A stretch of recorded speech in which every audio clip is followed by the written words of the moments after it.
इस वीडियो में मैं एक पावरफुल लिक्विडिटी स्ट्रैटेजी रिवील करने वाला हूं जो डेली $50 तक प्रॉफिट जनरेट कर सकती है। सबसे अच्छी बात यह है कि इसके लिए आपको बहुत बड़ा कैपिटल चाहिए नहीं होता और यही स्ट्रैटेजी प्रो ट्रेडर्स भी यूज करते हैं। लेकिन मैं इसे इतना सिंपल बना रहा हूं कि एकदम बिगिनर्स भी इसे फॉलो कर सकें।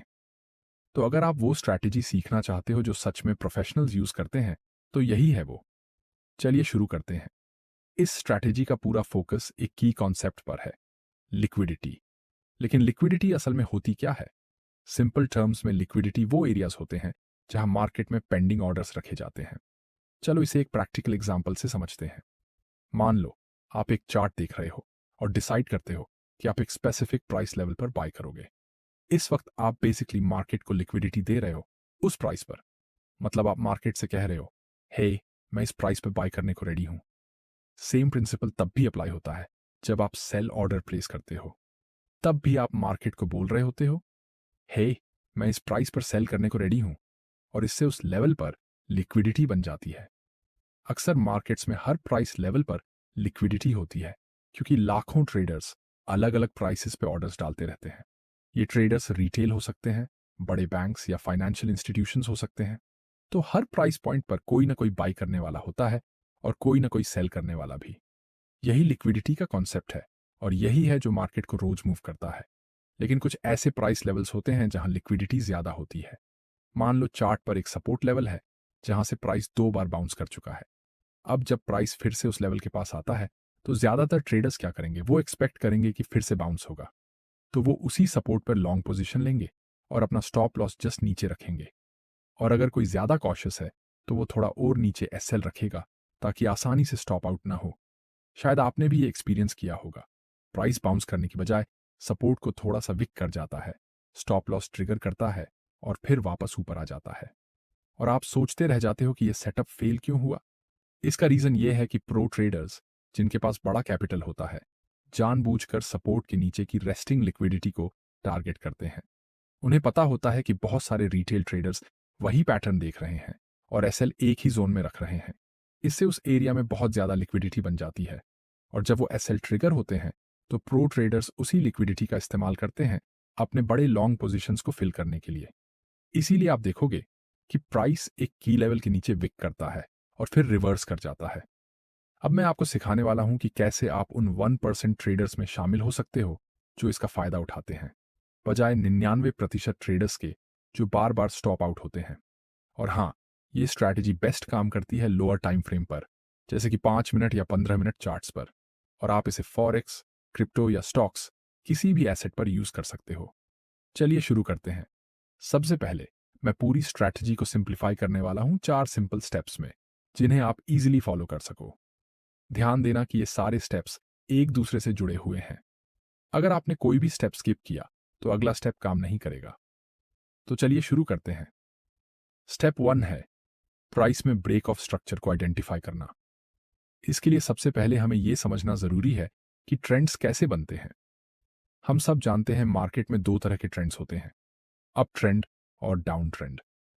चलो अप ट्रेंड का एग्जांपल लेते हैं।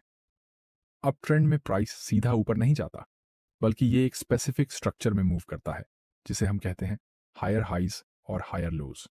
वहीं दूसरी तरफ डाउन ट्रेंड में प्राइस लोअर हाइज और लोअर लोज बनाता है।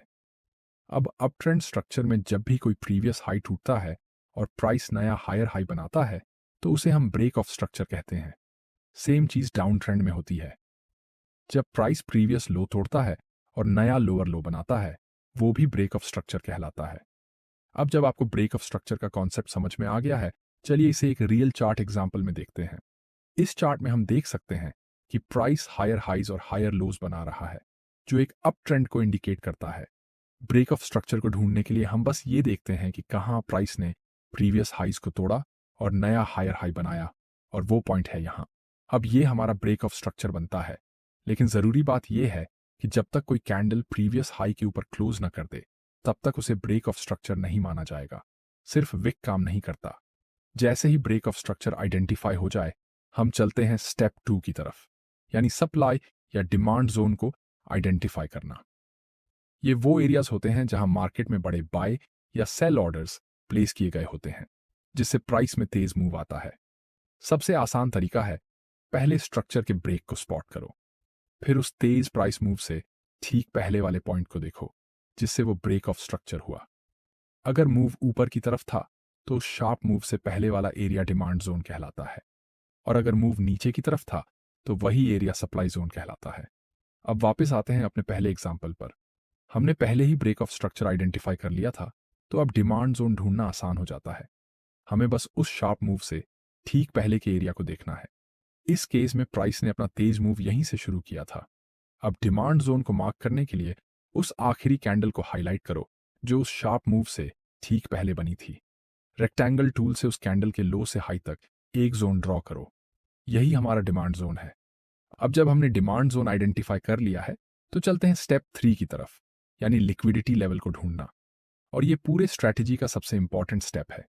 सिंपल शब्दों में कहें तो लिक्विडिटी लेवल्स वो जगह होती हैं जहां बहुत सारे स्टॉप लॉस ऑर्डर्स रखे गए होते हैं। लिक्विडिटी लेवल्स के कुछ एग्जाम्पल हैं double double bottoms, triple bottoms, या एक ही लेवल से बार बार रिजेक्शन होना। बात यह है कि जब कोई लेवल बहुत ऑब्वियस बाउंस पॉइंट लगता है तो बहुत सारे ट्रेडर्स वहां पर लॉन्ग पोजीशन ले लेते हैं और अपना स्टॉप लॉस ठीक उस लेवल के नीचे रखते हैं। इससे उस लेवल के नीचे लिक्विडिटी जमा हो जाती है जो स्टॉप हंट्स के लिए एक टारगेट बन जाता है। तो जो हम ढूंढ रहे हैं वो है ऐसा कोई भी लिक्विडिटी लेवल जो हमारे डिमांड जोन के ऊपर बना हो।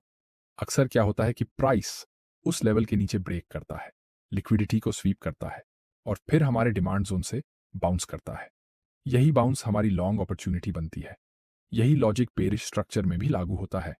वहां हम ढूंढते हैं ऐसा लिक्विडिटी लेवल जो हमारे सप्लाई जोन के नीचे हो। अक्सर होता यह है कि प्राइस उस लेवल के ऊपर ब्रेक करता है, लिक्विडिटी को स्वीप करता है और फिर सप्लाई जोन से रिजेक्ट होता है, और वही रिजेक्शन हमारी शॉर्ट अपॉर्चुनिटी बनती है। अब वापस चलते हैं अपने ओरिजिनल एग्जाम्पल पर।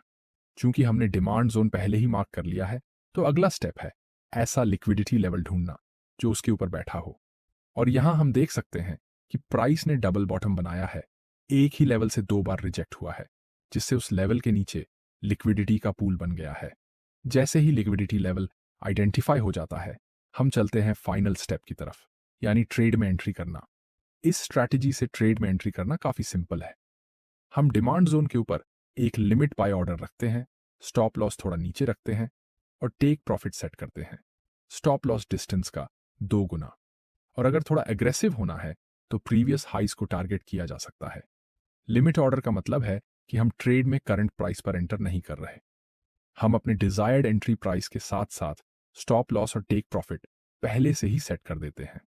इससे आपको चार्ट के सामने बैठे रहने की जरूरत भी नहीं होती। बस एक बार लिमिट ऑर्डर लगा दो और प्राइस को अपना काम करने दो। इस एग्जाम्पल में प्राइस ने लिक्विडिटी लेवल के नीचे ब्रेक किया, हमारे एंट्री जोन में विक किया और फिर वापस ऊपर रिवर्स हो गया, हमारे टेक प्रॉफिट तक पहुंच गया। शुरुआत में यह स्ट्रैटेजी थोड़ी कॉम्प्लेक्स लग सकती है क्योंकि बहुत सारे कंडीशंस मिलकर काम करती हैं, लेकिन असल में यह सिर्फ कुछ की रूल्स को स्पॉट करने की बात है। जैसे लिक्विडिटी लेवल जो किसी सप्लाई या डिमांड जोन के पास हो। ये बिल्कुल वैसा ही है जैसे चार्ट पैटर्न को स्पॉट करना। मान लो आप ट्रायंगल पैटर्न ढूंढ रहे हो तो आप एग्जैक्ट मूवमेंट नहीं ढूंढते, आप बस वो रूल्स फॉलो करते हो जो उस पैटर्न को बनाते हैं, जैसे कन्वर्जिंग ट्रेंड लाइंस। ठीक वैसे ही हमारी लिक्विडिटी स्ट्रैटेजी भी एक पैटर्न है। हमें एग्जैक्ट प्राइस मूवमेंट की तलाश नहीं करनी, बल्कि उन रूल्स की जो इस पैटर्न को बनाते हैं, जैसे लिक्विडिटी लेवल जो सप्लाई या डिमांड जोन के पास बन रहा हो। इसीलिए यह जरूरी है कि आप इन रूल्स को अच्छे से समझो, सिर्फ प्राइस की सीक्वेंस को याद ना करो। अब चलते हैं एक और एग्जाम्पल की तरफ। तो फिर से पहला स्टेप है ब्रेक ऑफ स्ट्रक्चर को ढूंढना। इस पूरे चार्ट को देखो, हमें साफ दिख रहा है कि प्राइस लोअर हाइज और लोअर लोज बना रहा है, मतलब ये एक क्लियर डाउन ट्रेंड है। और यहां हमें एक ब्रेक ऑफ स्ट्रक्चर दिख रहा है जब प्राइस ने इस लो को तोड़कर नया लोअर लो बनाया। फिर यहां भी एक और ब्रेक ऑफ स्ट्रक्चर है जब प्राइस ने प्रीवियस लो को तोड़ा। अब जब हमने ब्रेक ऑफ स्ट्रक्चर आइडेंटिफाई कर लिया तो चलते हैं स्टेप 2 की तरफ, यानी सप्लाई या डिमांड जोन को आइडेंटिफाई करना। चूंकि ये डाउन ट्रेंड है तो हम सप्लाई जोन ढूंढेंगे। इसके लिए हम सबसे रीसेंट ब्रेक ऑफ स्ट्रक्चर को लेते हैं, फिर उस तेज गिरावट से ठीक पहले के पॉइंट को ढूंढते हैं जिससे वो ब्रेक ऑफ स्ट्रक्चर हुआ। इस केस में वो पॉइंट यही है। तो अब हम अपना सप्लाई जोन मार्क करते हैं।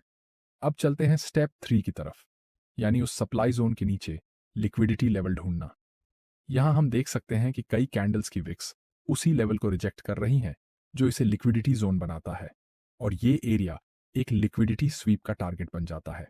अब हमारे पास एक सप्लाई लेवल है जिसके नीचे लिक्विडिटी लेवल मौजूद है, जो इस पैटर्न को एक वैलिड लिक्विडिटी पैटर्न बनाता है। अब चलते हैं स्टेप 4 की तरफ, यानी ट्रेड में एंट्री करना।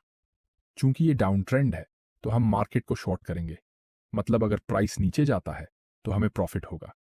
एंट्री के लिए सप्लाई जोन के बॉटम पर एक लिमिट शॉर्ट ऑर्डर रखें, स्टॉप लॉस थोड़ा ऊपर सेट करें और टेक प्रॉफिट प्रीवियस लोस पर सेट करें। फिर बस ट्रेड को चलने दो। इस एग्जाम्पल में प्राइस ने पहले लिक्विडिटी लेवल को स्वीप किया, फिर सप्लाई जोन पर हमारी एंट्री हिट की और फिर रिजेक्ट होकर नीचे चला गया हमारे टेक प्रॉफिट की तरफ।